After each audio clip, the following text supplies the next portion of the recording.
C'est l'une des faits divers les plus médiatisés en France qui continue de faire couler beaucoup d'encre. Depuis juillet 2023, le petit Émile, âgé de 2 ans et demi, est tout bonnement introuvable. C'est dans le hameau du Haut-Vernay, dans les Alpes de Haute-Provence qu'il a été vu pour la dernière fois. Dans une séquence du 13h15 le samedi, nos confrères de France 2 qui se sont de nouveau penchés sur l'affaire, ont partagé de très émouvants clichés des Émiles partagés par ses parents.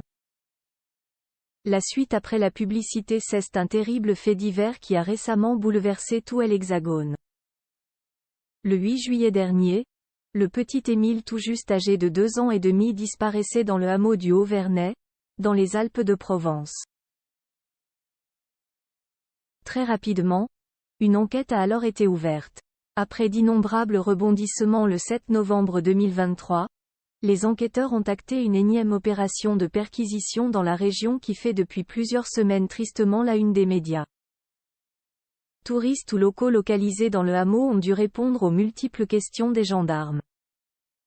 Ce week-end, les téléspectateurs du 13h15 le samedi sur la 2 ont pu découvrir un nouveau reportage axé sur l'affaire. Dans une séquence, 2 nouvelles photos du petit Émile ont ainsi été dévoilées par Colomban et Marie, ses parents dont le passé politique et religieux a un temps défrayé la chronique. Sur l'une d'elles, leur enfant fixant l'objectif pose avec un biscuit qu'il s'apprête à croquer. Sur la deuxième, le petit garçon pédale fièrement sur un petit vélo dans un décor de carte postale. Une image immortalisée avant ses grandes vacances. Pour rappel, Émile était venu séjourner chez ses grands-parents durant la période estivale. Ses grands-parents préparaient leur voiture pour une sortie lorsque le petit garçon a échappé à leur vigilance. Dans un poignant documentaire de BFM TV, le maire du Vernay avait partagé son immense tristesse. On a improvisé une battue de recherche. J'aille chercher. J'aille appeler Émile parce que c'est comme si je cherchais mon petit-fils. C'était tellement fort que c'est encore en moi cette angoisse de vite retrouver Émile en voulant absolument éviter qu'il passe une nuit dehors. Des voisins s'étaient aussi allés à quelques confidences. La grand-mère d'Émile m'a dit qu'il avait fait la sieste à 17h. Cela m'a paru bizarre pour un petit.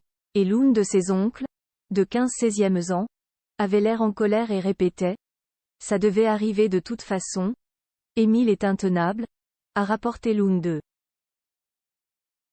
Un autre prénommé Gilles a alors renchéri « Il y a beaucoup de gens qui, on ne sait pas pourquoi, ont raconté des choses alors qu'il n'y avait rien à raconter.